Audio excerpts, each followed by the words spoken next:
प्रदेश की सत्ता में काबिज होने का रास्ता उत्तर प्रदेश, जहां सियासी दल इन दिनों जी जान झोंक कर प्रचार प्रसार में जुटे हैं। सियासी दलों के स्टार प्रचारक भी लगातार प्रत्याशियों के पक्ष में वोट अपील कर रहे हैं। दिग्गज साध रहे हैं एक दूसरे पर निशाना। मध्य प्रदेश के मुखिया शिवराज सिंह भी उत्तर प्रदेश के चुनावी प्रचार दौरे पर हैं। उन्होंने हुंकार भरी और निशाने पर रहे विपक्षी दल। सपा पर निशाना साधते हुए मुख्यमंत्री ने कहा कि सपा हो, बसपा हो या हो कांग्रेस, ये कभी हमारा भला नहीं कर सकते। मुख्यमंत्री शिवराज ने मोदी योगी को भगवान का अवतार बताया तो अखिलेश को दंगेश कहा। ये अखिलेश तो ही दंगेश है। 700 से ज्यादा दंगा हुए अखिलेश के राज में। माफिया, मर्डर, हत्या करने वाले, दूसरों की संपत्ति लूटने वाले, सब अखिलेश के राज में फलते और फूलते थे। लेकिन जब से योगी आदित्यनाथ आए हैं, बाबा ने ऐसा बुलडोजर चलाया कि माफिया जमी दो हो गए। पहले अखिलेश के राज में माफिया खिलखिलाते थे, अब योगी के राज में जेलों में बिलबिलाते हैं। उत्तर प्रदेश में विधानसभा चुनाव के लिए कुल 7 चरणों में से 2 चरणों के लिए मतदान बाकी है। ऐसे में सभी सियासी दल पूरे जोरों शोरों से चुनाव प्रचार कर रहे हैं। सीएम शिवराज बोले, भाजपा रिकॉर्ड जीत दर्ज करेगी। जबरदस्त जन समर्थन है। चारों तरफ भारतीय जनता पार्टी की लहर और आंधी चल रही है। रिकॉर्ड तोड़ सीटें जीतेगी भारतीय जनता पार्टी। पिछले बार का रिकॉर्ड तोड़ेगी। योगी जी और भारतीय जनता पार्टी की सरकार के काम का चमत्कार। गठबंधन तो ठगबंधन है, जनता ने नकार दिया है। सत्ता पाने के लिए मेहनत कर रहे विपक्षी दल भी पीछे नहीं है। राहुल हो या प्रियंका चुनावी प्रचार में जुटे हैं। वहीं भाजपा की ओर से हुए अटैक पर काउंटर आया कि जिस तरह से योगी बाबा के समय वहाँ क्राइम और अपराध बढ़ा है, जिस तरह से बेवजह जनता को परेशान किया गया, और आप देखें कहीं कोई राहत नहीं है, ना ही कहीं कहीं रोजगार है, ना ही कहीं कोई विकास के कार्य हैं। अगर इस खुशफहमी में है तो बड़ी अच्छी बात है। बाकी परिणाम बताएंगे, समय बताएगा कि यूपी में किसकी सरकार बनेगी। वो जनता स्पष्ट बहुमत देने जा रही है समाजवादी पार्टी की सरकार को। माननीय अखिलेश यादव जी पुनः मुख्यमंत्री बनने जा रहे हैं और पूरे उत्तर प्रदेश की जनता 10 मार्च को परिणाम का इंतजार कर रही है और माननीय राष्ट्रीय अध्यक्ष श्री अखिलेश यादव जी की ताजपोशी का इंतजार कर रही है, क्योंकि असली विकास वही कर सकते हैं और उन्होंने करके दिखाया है। भाजपा साइकिल पंचर और अपनी बम्पर जीत की बात कर रही है तो वहीं दूसरे दल भी जी जान झोंके हुए हैं। सियासी दलों के जीत के दावों में कहीं कोई कमी नहीं है, लेकिन किसके दावे जीत में बदलेंगे, इसके लिए 10 मार्च तक इंतजार करना होगा। Bureau report, IND 24।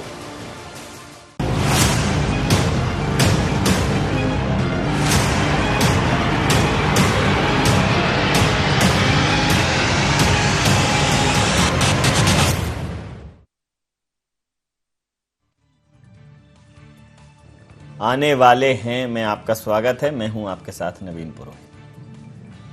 सर्वप्रथम आप सभी को, सभी दर्शकों को, समस्त देशवासियों, प्रदेशवासियों को महाशिवरात्रि के पावन पर्व की बहुत बहुत शुभकामनाएं। चर्चा को विस्तार देंगे, उसके पहले IND एजेंडा के मुख्य बिंदुओं की तरफ एक निगाह डालते हैं। शिवराज जी की हुंकार से भारतीय जनता पार्टी होगी कितनी मजबूत? उत्तर प्रदेश के नतीजों में खिलेगा कमल या दौड़ पाएगी साइकिल? क्या बाबा के गढ़ में बज पाएगा बबुआ का डंका?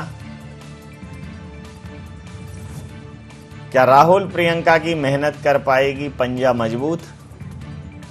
नमस्कार, इन्हीं सवालों के साथ चर्चा में आप सबका पुनः स्वागत है। अगर हम वर्तमान राजनीतिक परिदृश्य की बात करें तो सबसे ज्यादा अगर कोई सवाल राजनीति के जेहन में है तो वो है कि आगामी विधानसभा चुनावों में 5 राज्यों में कौन सी पार्टी मैदान जीतती है, कौन सी पार्टी मैदान मारती है। यह वो सवाल है जो सभी के जेहन में है। पंजाब, गोवा, उत्तर प्रदेश, जिस प्रकार से इन राज्यों में चुनाव का माहौल है, इन राज्यों में चुनाव की जो सरगर्मियां हैं, सबसे ज्यादा फोकस हो रहा है उत्तर प्रदेश पर, क्योंकि किसी भी राजनीतिक दल को उत्तर प्रदेश का सिरमौर होना अपने आप में राजनीति का एक स्थापित योद्धा के तौर पर निरूपित करता है। तो भारतीय जनता पार्टी की सरकार है, लोग इस बार उनको मौका दोबारा से देंगे, ये देखना लाजमी है। हालांकि भारतीय जनता पार्टी कह रही है कि मोदी और योगी की सरकार है, और चूंकि इसका सीधा सा एक रिश्ता मध्य प्रदेश से यूं है कि इस बार के चुनाव प्रचार में मध्य प्रदेश के मुखिया शिवराज सिंह चौहान जी पूरे यूपी में जमकर गरजे, जमकर बरसे, और उन्होंने जहां कांग्रेस को परिवार की पार्टी, वहीं समाजवादी पार्टी को दंगाइयों की पार्टी, और तमाम आरोप उन्होंने लगाए, और उन्होंने कहा कि ये डबल इंजन की सरकार है, विकास की रफ्तार है, मोदी और योगी जी को वोट दें। तो इसी मुद्दे पर करेंगे चर्चा कि आखिर कौन आने वाला है इन 5 राज्यों के चुनाव में, चाहे गोवा की बात हो, चाहे पंजाब की बात हो, चाहे उत्तराखंड की बात हो, चाहे उत्तर प्रदेश की बात हो। तो फोकस उत्तर प्रदेश पर है, इसी मुद्दे पर करेंगे चर्चा। हमारे साथ चर्चा में शामिल हैं पंकज चतुर्वेदी जी, प्रवक्ता हैं भारतीय जनता पार्टी के, मोटिवेशनल स्पीकर भी हैं। राम पांडे जी, प्रवक्ता कांग्रेस के, हमारे साथ हैं। यश भारती जी, प्रदेश अध्यक्ष युवजन सभा के, हमारे साथ हैं। संदीप पौराणिक साहब, वरिष्ठ पत्रकार, हमारे साथ हैं। आप समस्त महानुभावों का बहुत बहुत स्वागत है। पंकज जी, शिवराज सिंह चौहान जी अभी अपने चुनावी दौरे में उत्तर प्रदेश में खूब जमकर गरजे, बरसे, और उन्होंने कहा कि मैं आप लोगों का भी मामा हूं, और उन्होंने वहां भी एक मामा भांजे वाला नाता स्थापित करने का प्रयास किया, पब्लिक को खूब कनेक्ट किया। उनकी शैली के वहाँ लोग कायल हुए। कुछ सभाएं हमने जीवंत कवर करी तो हमने देखा कि उनको वहाँ भी लोग सुनने के लिए, शिवराज जी को सुनने के लिए ललायत हैं। लेकिन सवाल यह है कि भारतीय जनता पार्टी कह रही है कि योगी जी आने वाले हैं, समाजवादी पार्टी कह रही है कि अखिलेश जी छाने वाले हैं, कांग्रेस कह रही है कि इस बार जो है कांग्रेस का माहौल बनने वाला है, सपा भी ताल ठोक रही है। हालांकि समाजवादी पार्टी बहुत बहुमत के साथ आने का दावा कर रही है। तो क्या वाकई में योगी जी और मोदी जी आने वाले हैं? नवीन जी आएंगे तो योगी जी ही, और इस बात में कोई संदेह नहीं है कि उत्तर प्रदेश में भारतीय जनता पार्टी की सरकार दोबारा बनना सुनिश्चित है।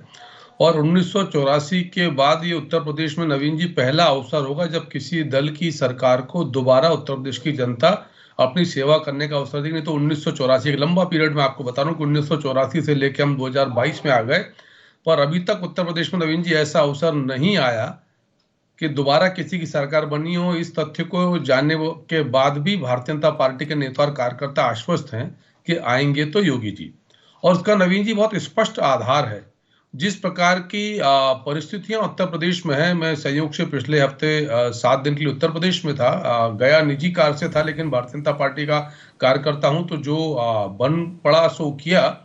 और वहां बहुत स्पष्ट संदेश है कि उत्तर प्रदेश के विकास की गति के लिए, उत्तर प्रदेश में सामाजिक सुरक्षा के लिए, यानी जिस प्रकार का लॉ एंड ऑर्डर, जिसको हम उत्तर प्रदेश में वो लॉ एंड ऑर्डर की बात करते हैं, कि लॉ एंड ऑर्डर की बात करते हैं, सड़कों की बात करते हैं, विकास की बात करते हैं, तो आप देखिए, आप उत्तर प्रदेश में कहीं चले जाएं, गंगा किनारे चले जाएं, यमुना किनारे चले जाएं, गोमती किनारे चले जाएं, सरयू किनारे चले जाएं, पश्चिम उत्तर प्रदेश में चले जाएं, पूर्वांचल में चले जाएं, अवध में चले जाएं, बुंदेलखंड में चले जाएं, उत्तर प्रदेश में नवीन जी, आप तो खुद मध्य प्रदेश के निवासी, उत्तर प्रदेश के नजदीक आपका क्षेत्र है, हाँ, बॉर्डर एरिया है सर, हमारे पूरे, हमारी विधानसभा से नदी गांव 8 कोच सब आपके लाहौर से पास लगा हुआ है। जी। तो उन सब जगहों पे एक ही संदेश है नवीन जी, कि कैसे भी हो भारतीय जनता पार्टी की सरकार आए। और मैं ये स्वीकार कर रहा हूं कि लोगों में 100% प्रसन्नता नहीं है, और ऐसा लोकतंत्र में संभव ही नहीं है, पर लोगों ने सच को भी स्वीकारा कि भारतीय जनता पार्टी की सरकार से कुछ इक्का दुक्का चीजें छूट गई, जो 2012 के वादे,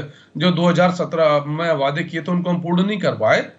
पर 90% से अधिक काम पर भारतीय जनता पार्टी की सरकारों ने योगी जी के नेतृत्व में काम किया। और सबसे बड़ा विषय नवीन जी पूरे उत्तर प्रदेश में लॉ एंड ऑर्डर का है। जिस प्रकार की स्थितियां बहन बेटियों के साथ थी, दंगेश जो कहा शिवराज जी ने, बिल्कुल सत्य कहा। मैं उल्लेख करूंगा शिवराज जी का कि जिस प्रकार उन्होंने उत्तर प्रदेश में, उत्तराखंड में, गोवा में एक राजनीतिक लोकप्रियता के तहत भारतीय जनता पार्टी के पक्ष में काम किया, और जैसा आपने स्वयं जीवन प्रसारण में देखा कि एक स्पेशल आकर्षण है शिवराज जी के प्रति, विशेष आकर्षण है। और सच कहा उन्होंने कि अब वो न केवल मध्य प्रदेश में मामा की छवि है उनकी, बल्कि पूरे देश में जहां कहीं भी जाते हैं तो लोग जानते हैं कि मामा यानी शिवराज जी। इतना स्नेह, और सारी माताएं बहनें उनको अपने भाई के रूप में स्वीकार करती हैं।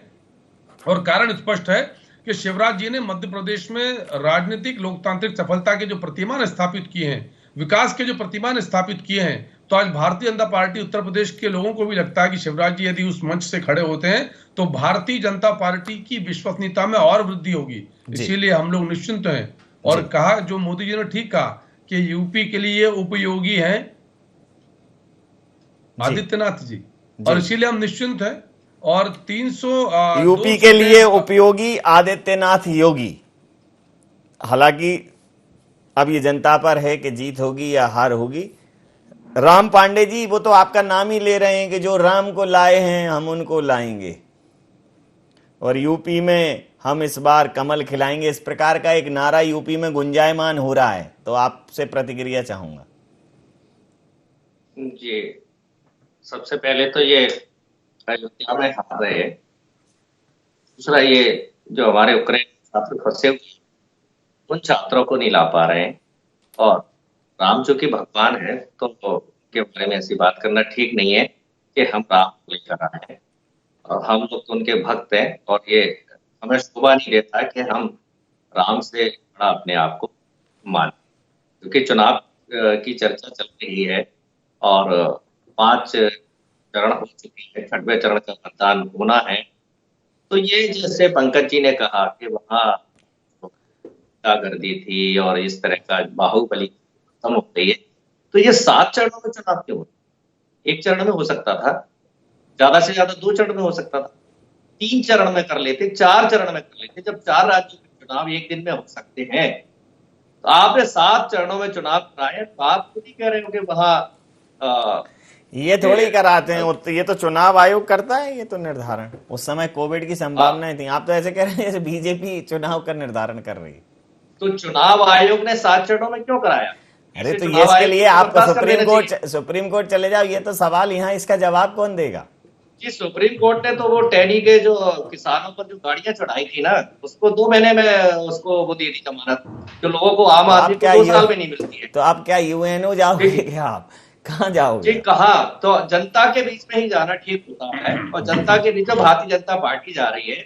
और जब हम हारते हैं तो हमारी जो बॉडी लैंग्वेज है, भाषा है, उसमें परिवर्तन आता है। हम कहते हैं लैपटॉप बांटेंगे, आप 12th के बाद इंटर तो करो, ठीक है। कहीं हम उठक बैठक लगाते हैं, कहीं मसाज करते हैं, कहीं हम कहते हैं कि आप तो नमक हराम हो, हमने आपको नमक दिया और आप हमसे नमस्कार नहीं कर रहे हो। इनके विधायक बोल रहे हैं जो साइकिल मजदूरों के काम आती है, गरीब आदमियों के काम आती है। अरे मैं आप इनको, आप जाने वाले हैं, कहानी मैंने पूछा है आने वाले हैं, जैसे ये श्योर हैं कि हम आने वाले हैं, आप इसके बात ही नहीं कर रहे हैं कि कांग्रेस आने वाली है, या आपने उम्मीद छोड़ दी कि नहीं सपा आ जाएगी तो ही खुश हो जाएंगे? जो लोग गारंटी से ये कहते हैं कि हम 300 पार जीतेंगे, और यदि वो नहीं जीतते हैं तो उनको राजनीति से संन्यास ले लेना चाहिए। जो ये दावा करते, इसका मतलब आप दावा झूठा करते हैं। चुनाव होता है, जनता के हाथ में होता है, जनता के बीच में हम जाते हैं, अपनी बात रखते हैं। 5 सालों में उत्तर प्रदेश में प्रियंका गांधी जी के अलावा रोड पर कौन दिखाई दिया? हाथरस में गरीब बच्ची के साथ बलात्कार किया, सरकार के संरक्षण में उस बच्ची को जला दिया गया, उसकी बात किसने उठाई? मैं सारी बातें मान लेता हूं। आप कांग्रेस की स्थिति का आकलन तो करिए, आपको क्या लगता है इस बार कहां रहने वाले हो आप? कांग्रेस सभी सीटों पर चुनाव लड़ रही है, महिला सशक्तिकरण के माध्यम से भी चुनाव लड़ रही है। इन्होंने कहा था कि महिलाएं सक्षम नहीं होती है, महिलाएं क्या चुनाव लड़ेंगी? ये तो महिलाओं को 2ym दर्जे का समझते हैं।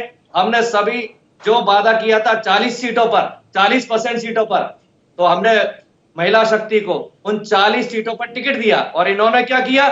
गोरखपुर में भारतीय जनता पार्टी की जो ब्राह्मण नेता थी भारतीय जनता पार्टी में, उसको टिकट नहीं दिया, बाबा को टिकट दे दिया।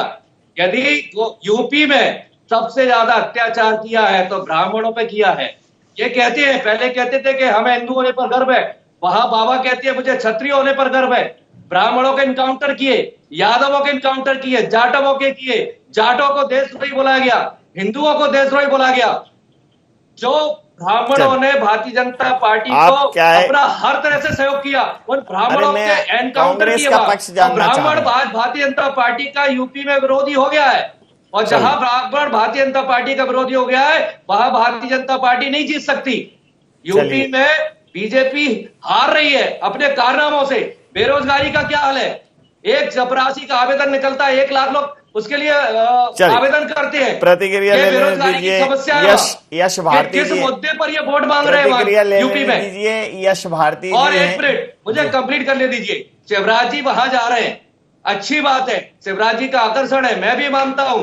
शिवराज जी वहां जाकर कहते हैं कि मैं भांजियों का ध्यान रखता हूं, और यहाँ महिला बाल विकास 14 लाख भांजियों का पैसा खा जाता है, और वहां मोदी सरकार बलात्कारी को Z+ सुरक्षा दे देती है, राम रहीम को। इसलिए आकर्षण है इनके प्रति।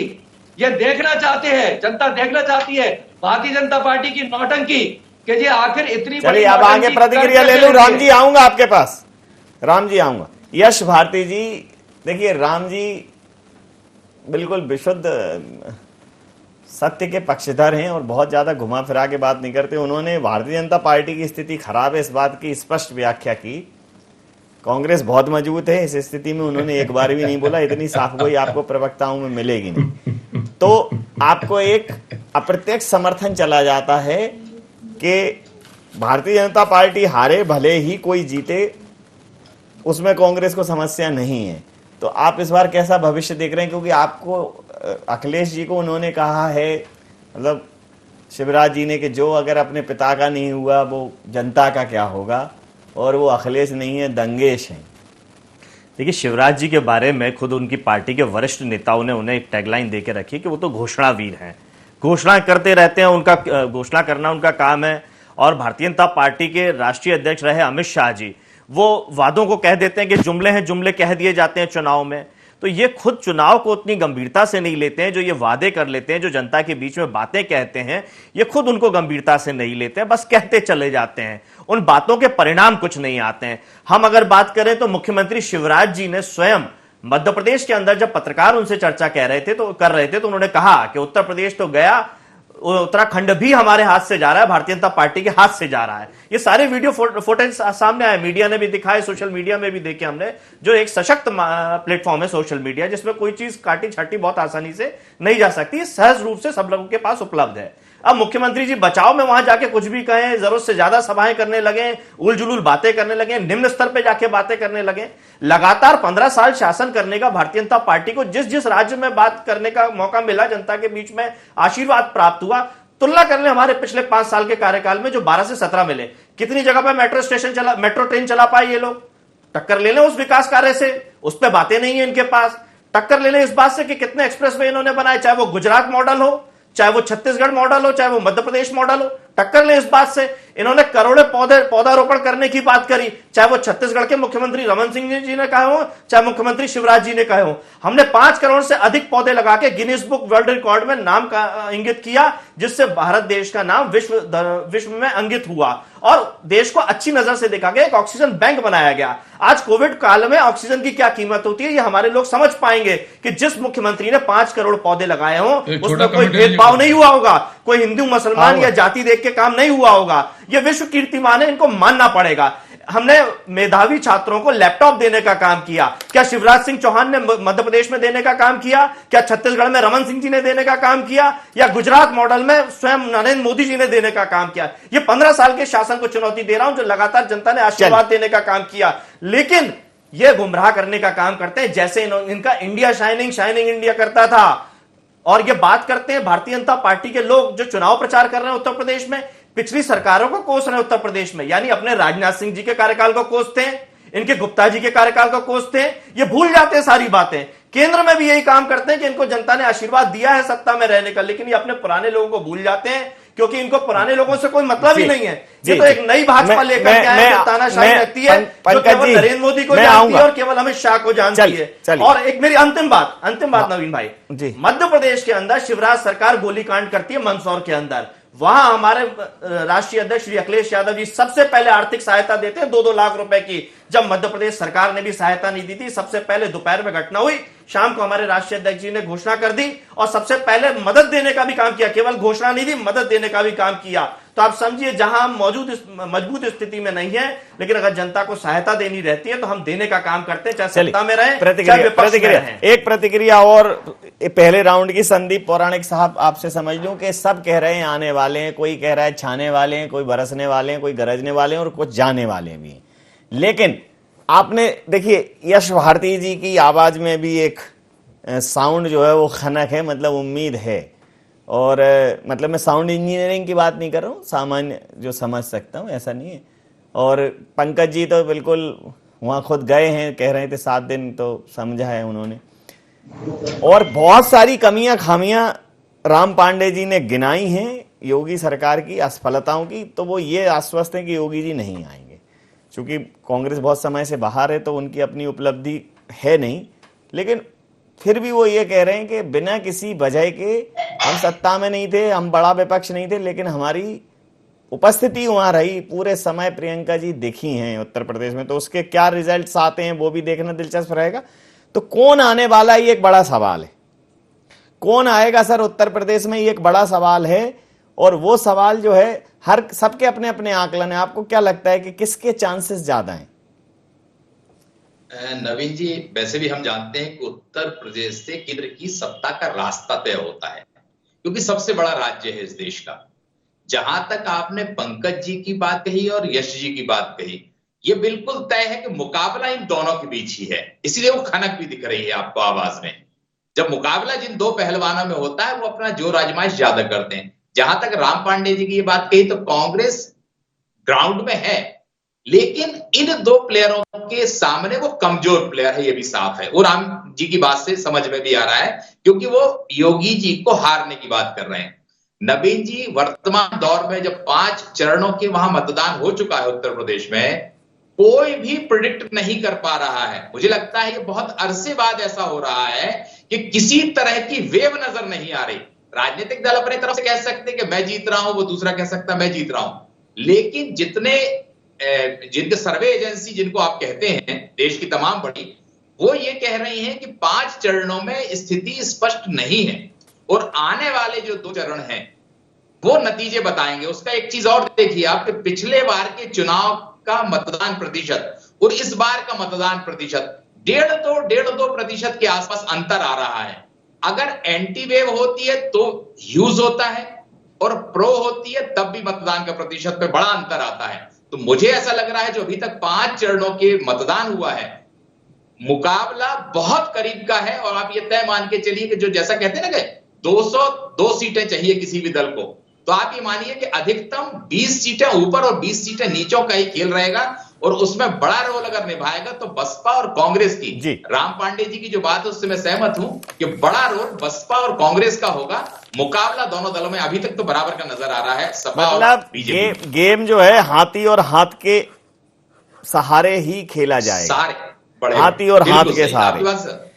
तो बहुत, चूंकि आज पैनलिस्ट ज्यादा हैं और समय कम है, तो इस बार के चरण में 1-1 मिनट, मतलब उतना ही समय बचा है। पंकज जी, सीधा बिना प्रश्न के क्या कहना चाहते हैं? अरे सपा के मित्र 2012 से 17 की बहुत सारी उपलब्धि गिना रहे थे और 17 में 402 में से 325 सीटें भारतीय जनता पार्टी को मिलती है। तो जनता ने इनकी नकली खोखली उपलब्धियों को नकार दिया और ये दंगेश है। अखिलेश जी, सपा के लोग दंगा करते हैं, हम सब जानते हैं। 1985 का यूपी का रेस्ट हाउस कांड लखनऊ का, जहां एक देश की बड़ी दलित राजनेता बहन मायावती जी के साथ किस प्रकार का कृत्य सपा के गुंडों ने किया था, वो सबके सामने है। क्या लोग भूल जाएंगे उत्तर प्रदेश के लोग? तो सपा बनी 1992 में और 1995 से उन्होंने जो दंगाई का चरित्र दिखाया, जिस प्रकार की बांटने की राजनीति करी सामने। कांग्रेस की बात करूं तो टोटल 7% वोट, 6% वोट और 7 विधानसभा सीटें कांग्रेस की, जिनमें से भी लोग कांग्रेस में बचे नहीं। तो कांग्रेस तो यूपी में ना 3 में ना 13 में। राहुल गांधी जी, नवीन जी झांकने नहीं गए कांग्रेस में, कांग्रेस के यूपी के कद्दावर नेता अमेठी से बरसों सांसद है, पर अमेठी से हारने के बाद ऐसा पलायन किया है कि उत्तर प्रदेश के विधानसभा चुनाव में राहुल गांधी जी झांकने नहीं गए, हिम्मत नहीं है कि वहां चले जाएं। यह स्थिति कांग्रेस पार्टी की है। तो मैंने इसीलिए आपसे कहा कि कितना भी आलाप प्रलाप विलाप कर ले, पर आएंगे तो योगी जी, क्योंकि लोग जानते हैं विकास का मूल्य क्या है, लॉ एंड ऑर्डर की क्या कीमत है। आएंगे तो योगी ही, आएंगे तो योगी। 1 मिनट कंप्लीट किया पंकज जी ने। पांडे जी क्या बोलेंगे? बिल्कुल, मैं तो टाइमर लगा के चल रहा हूँ। यदि यूपी में किसी को दौड़ा दौड़ा कर भगाया जा रहा है तो भारतीय जनता पार्टी के प्रत्याशियों को तो कहां से आएंगे? और यदि वहां सबसे ज्यादा यदि किसी को राम जी इस वाले दौर में अपनी बात कर लो। राम जी मैं बोल रहा हूं ना, मैं बोल रहा हूं प्रियंका गांधी जी को जो सम्मान मिल रहा है यूपी में वो किसी को नहीं मिल रहा है। और जब पंकज जी कांग्रेस के बारे में कुछ बोलती है तो ऐसा लगता है जैसे अपनी माँ को गाली दे रहे हैं, क्योंकि कांग्रेस पंकज जी की माँ रही है और कांग्रेस में ही पंकज जी ने सब कुछ रहकर सीखा है। मैं इस पे आपत्ति करता हूं, ऐसा नहीं है। एक जन्म देती है, एक पालती भी है। हमारे देश में ऐसा नहीं है, माँ और मासी को फर्क है। लेकिन अपनी माँ समाज पार्टी के माँ से न्यारा होना हमारी संस्कृति है, लेकिन माँ को गाली देना हमारी संस्कृति नहीं है। मैं इस पर मैं आपत्ति करता हूँ पंकज जी को हो ना हो, शब्द चयन ठीक नहीं। प्रियंका जी के लिए भीड़ आ रही है, प्रियंका जी का सम्मान हो रहा है। प्रियंका जी ने मुद्दों की बात की है, प्रियंका जी ने हाथरस की बात की है, कन्नौज की बात की है, लखीमपुर की बात की है, जनता के बीच में रही है। जहां तक कि प्रियंका गांधी जी का अपमान किया गया, उनका वो नहीं है। चलिए राम जी 1 मिनट कंप्लीट हुआ। राम जी मैं तो टाइमर लगा के कर रहा हूँ। राम जी 1 मिनट कंप्लीट हुआ।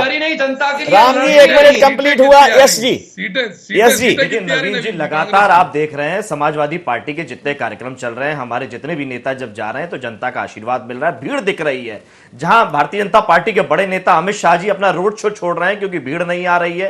मुख्यमंत्री योगी आदित्यनाथ जी के कार्यक्रम में भीड़ नहीं आ रही है, जनता सुनना पसंद नहीं कर रही है। स्मृति ईरानी केंद्रीय मंत्री है, उनकी रोड शो में भीड़ नहीं आती है, वो रोड शो छोड़ के चली जाती है। ये जनता की आशीर्वाद उनको प्राप्त नहीं हो रहा है। और निश्चित तौर पर योगी जी आएंगे जैसा पंकज ने कहा, लेकिन कहां आएंगे? गोरखपुर में आएंगे। गोरखपुर की जनता इंतजार कर रही है कि वापस मठ में आएंगे, घंटा बजाएंगे, जो उनका काम था वही काम करेंगे। जो अनुपयोगी काम वो कर रहे थे, जिसके लिए उपयुक्त नहीं थे, वो काम वो नहीं करेंगे। जिसके लिए उपयुक्त था वही काम करेंगे और गोरखपुर में वापस घंटा बजाएंगे। इन्होंने भारतीय जनता पार्टी से अयोध्या का टिकट मांगा था, लेकिन भारतीय जनता पार्टी ने अयोध्या लायक उपयुक्त नहीं समझा। टाइम खत्म हुआ। अंतिम प्रतिक्रिया और मेरा अंतिम प्रतिक्रिया नवीन भाई, अंतिम बात बोल दीजिए। 1 मिनट। इन्होंने देश भर में दंगे किए भारतीय जनता पार्टी ने। अभी चार राज्यों में सरकार में दंगाई तो ये है, इनकी सरकार। मान लीजिए टाइमिंग से चल रही थी। अंतिम प्रतिक्रिया सर, 1 मिनट का समय, मैं खुद 15 सेकंड में खत्म करूंगा।